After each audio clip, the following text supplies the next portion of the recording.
Ahead of the nooner, I've got a couple of bits of food news here to get into. I have some alarming food news. Uh-oh. Sort of alarming. And I have some good news as well. So we'll start with the alarming stuff. Yeah. That's always fun. Well, sure it is. And it's harmless, but it's fun. Yeah. At the moment this happened, it probably freaked a few people out. Oh, really? Yes. An elite special forces bomb squad was called to it says here, a hot chip factory, I guess where they make potato chips, after a worker on the production line picked up a hand grenade. From where? From the potato pile. It was on the conveyor belt. All these potatoes were rolling by. Wow. And it was like, this is no potato. That's not a potato. The device was dug up from what is known as the Mata Mata farm and delivered to the East Tamaki Mr. Chip factory. Just like a potato destined to be French fries. Because, they take all the potatoes and they clean them and all of this, and they sort them. And they get them ready, and then the automation process slices them up and fries them up, and all that fun stuff. Well, wow, good thing they had somebody on the line. Well, and they primarily they go in and they pull rocks out of there because you don't want a rock that's going to go in there and just that'll mess chew up your tater, machine. Yeah, that would your tater slicer. That would be bad. Well, that would be bad. But when he picked it up, he was like, oh, yeah. It was nestled amongst 28 tons of Ranger russet taters delivered by truck to the factory outside of Auckland, New Zealand. An investigation found it. No big deal. It's all right. Nobody panic. It was a version of what is known as a Mills bomb, a common World War II hand grenade which contained no explosives. What? It was a training grenade. Oh. That had wound up in the dirt and had since been turned into a potato farm. Sure. And when they harvested the taters, this thing was so encrusted with dirt, it looked like a potato. Right. And there it went. The night shift cat that was working it, Richard Turukura, pulled the device from the potato reception area. I bet that's a fun place to be. Where potatoes move from the delivery truck to the factory conveyor belt so they can move them into the equipment. Now, he was standing at the start of the conveyor belt looking for stones, which are picked up from the field as part of the largely automated harvesting process. Now, at first, he thought the object was just a large rock. But after pulling the excess mud off of the pineapple-y shaped sort of device, he saw the grooves and realized it was, well, it's not a potato, and it's certainly not a rock. It was an 80-year-old rusty grenade that had come to look like a dirty potato. Dude stopped the conveyor belt and called over an engineer who had seen a lot of war movies. Therefore, he's the only expert in the room. I've seen all the World War II movies. I saw those Audie Murphy films. Yeah, right, exactly. And he identified the object as a grenade. The bomb was caught among a delivery of 100,000 potatoes at 3:30 in the morning and hadn't even made it inside the factory past the outdoor potato reception area. Well, kudos to the guys that are inspecting the potatoes because they're sharp-eyed over there. Yeah. At 3:30 in the morning. Drinking a lot of coffee at that. Roland Spatales is the Mr. Chips factory's operation manager, said it was the first weapon discovered on the chain in the factory's 30-year history. And he was proud of how his team handled the situation, thankful that no one was hurt. Thankfully, it wasn't a real deal. If it was a loaded potato, if you will, and got in there, and it hit the slide, it could have detonated, and you'd have had a problem. You'd have had mashed potatoes. your potato chips would be, done in. He said it looked very much like a muddied potato originally, and the guys were really calm and collected, and they reacted in an extremely professional manner, he said. Yeah, I still think I would have needed a change of underwear. These guys probably, they were like, oh, that's a hand grenade. I've seen the movies. Right. Workers called the police and isolated the grenade by placing it on a concrete car parking sleeper. I'm not sure what that is. They taped the area off and put cones up to stop anyone from getting near it because they didn't know.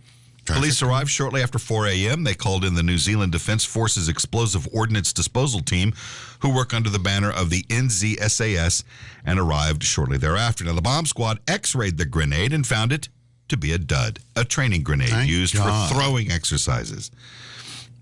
Can't they just use tennis balls or something? I mean, you would think. I don't know. I guess they want to get them, have feel the right weight and the feel of it and all that. anyway, the guy who runs the joint said that I think it's quite remarkable. He did pick it up. Hats off to him for keeping us cool about the whole thing. The guys took the right safety precautions, but there was still extreme interest in it, of course.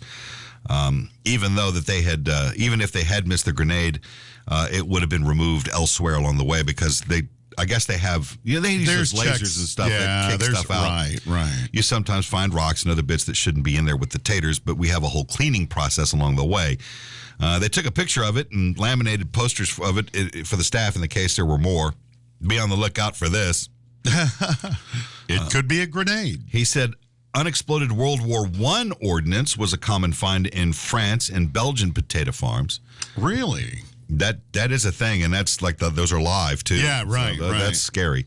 At any rate, he said the police sergeant had told him that if it was only the second one discovered in 10 years there in New Zealand. A historian there by the name of Glenn Harper said that Mills bomb was common, and the training version would have been given to every home guard unit in the country. He said, I think it's probably an errant one that was used by the home guard. Harper wasn't sure whether the grenade was made in New Zealand, but said it would have been quite easy to make, and they were being used for training up until the 1970s. Wow, really? Yeah, he said so that could have been. Yeah. Yeah. Wow. He said they're very common, and they're not dangerous, but you got to treat them with caution because you just don't know. Well, I've seen them at like Army surplus stores. Yeah, it's a gag thing. Yeah, you can buy them there. Complaint department with the tag. Yeah, right. Take a number, that kind of thing. The grenade is now with the police, who are conducting an investigation, but they said they'd like to have it back to put it in their trophy room. Yeah, really. It made more of an interesting night than we normally have had, he said. Yeah. So, well, good for them that nothing happened there. But God, that could have been. Well, you'd have had trench fries. You would have had trench fries. I see what you did there. Yeah, thank you very much. Frito-Lay is also in the news. Oh. They are honoring women with a big donation to Women's Sports Foundation and a special edition of a bag of Cracker Jills. What? Well, Cracker Jack is now making Cracker Jills, and they're committing $200,000 to the foundation and is also asking fans to donate. And if you donate at least $5, you'll get a bag of Cracker Jills. Oh, that's kind of cool. The company says the iconic baseball snack celebrates women who break down barriers in sports. Who's this? Tina Mahal is the vice president marketing at Frito-Lay North America, said this. We are constantly inspired by the many women who are making history by breaking the mold, and we want to celebrate their achievements while supporting the progress. Cracker Jack has been a part of sports for over a century as records were made and rules changed. We've been so inspired by how girls and women are changing the face of the game, so in the spirit, we introduce Cracker Jill to show girls that they're represented even in our most iconic snacks. There will be 5 different Cracker Jill bags. You can also find them at professional ballparks around the country. That's cool. And if you'd like to make a donation, all you have to do is look them up and hook them up, and they'll get you some. I guess it's the same stuff. They're just changing the packaging. It's just a different bag, yeah. It's the caramel popcorn with the peanuts. You know, I like Cracker Jack, but I do too. But what I like even better, have you ever had Screaming Yellow Zonkers? I got a shot for that once. Had to stick me in the ass with some penicillin. Oh, they come in a box. Yeah, I was Screaming Yellow Zonkers. Screaming Yellow Zonkers. And, they're so... You can still find them occasionally. They're different than... They're the same kind of candy. Right. Popcorn. Right. But it's kind of a candy buttery... Popcorn, yeah. I like Screaming Yellow Zonkers. Well, there you go. I wonder if those are still available. I don't know. Cracker Jack has been around for ages. Forever. And it's fun. And that stupid little toy you get in there. Yeah, but it's not a stupid little toy. It's like one of those stick-on tattoos or a joke book. They don't put actual things in them anymore. No, they don't. It's paper, sort of. Yeah. It's flat. Yeah, because you used to be able to get a compass in there. Oh, yeah, man. Dog whistle or... Yeah, there was a thing. A fake hand grenade. Yeah. There was all kinds of cool shit in there. I think it's kind of cool they're doing the Cracker Jill. I wonder what they'll put in there. A Plan B pill? What do you mean, no? Is there a problem with this? Well, you got to plan ahead. Well, you got to get a box of Cracker Jill, something for the girls. They got to have something. A comb. Some mascara, perhaps. A little lipstick tiny thing. vibrator. There you go. There you go. Now you're thinking. Now... A little tiny Steely Dan. Oh, my God.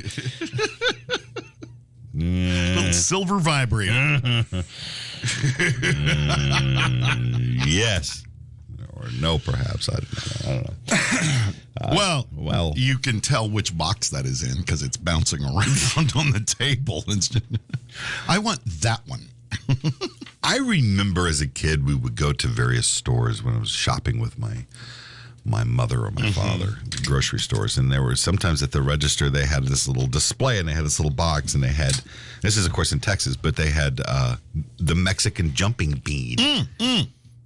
In the little square box. In the little square box. Clear, and it would and there was like 2 or 3 beans in there. And they're jumping around in it. And they jump around, yeah, and it was like 50 cents. If that, maybe like 25 a quarter. Yeah. Yeah, we'd go to one of the places that used to be open called TG&Y. Yeah, I remember TG&Y. I remember TG&Y. They had them there. And they had them at the counter, and Mom would buy me one, for a quarter or whatever they were. Yeah. God, I loved those things. I was so kids went crazy astounded for those things. And you know what's really sad? I don't think those little worms in there get out. No, they don't. That's their life. They get trapped in those little pods. They are seed pods that have been inhabited by the larvae of a small moth. Right. And that are native to Mexico. The bean is usually tan to brown. It jumps when mildly heated because it's hot in there. Yeah. They're from the shrub Sebastiana pavoniana, often also referred to as the jumping bean. However, if they are not related to actual beans at all, but rather to spurges, the beans are considered non-toxic, but are generally not eaten. You don't want to eat them. Well, no. After the moth lays an egg on the plant and the plant hatches, the larvae eats away the inside of the bean until it becomes hollow and then attaches itself to the inside of the bean with a silk-like thread. And then the larva may live for months inside the bean with varying periods of dormancy. If the larva has adequate conditions of moisture and temperature, it will live long enough to go into a pupal stage. In the spring, the moth forces itself out of the bean through a round trap door, leaving behind the pupal casing. After its metamorphosis, the small silver and gray colored moth lives for no more than a few days. So if you get some jumping beans, That's be sure what's to up. leave them out so they can escape. And they got to find the trap door. Right. I'm assuming. If you held it in the palm of your hand, usually, the larva will move to eat, pulling on the threads and causing the characteristic hop, leaving the beans in a heated environment, such as direct sunlight, can kill the larva. Yeah, I wouldn't do that. So you got to keep it in a cool place and then heat it with your hands, and it'll start moving around and stuff. Yeah. They require periodic rehydration, mimicking the monsoon weather of their relative or their native Mexico. They need to be soaked but not submerged for about 3 hours in a chlorine-free water once or twice a month. So there you go. Care for your bean. Care for your bean. Don't flick it. No, you don't. Not in public. No. Do that in the privacy of your own. Whatever you do with these beans. Yeah. Look, that doesn't go there. I know what you're thinking. Correct.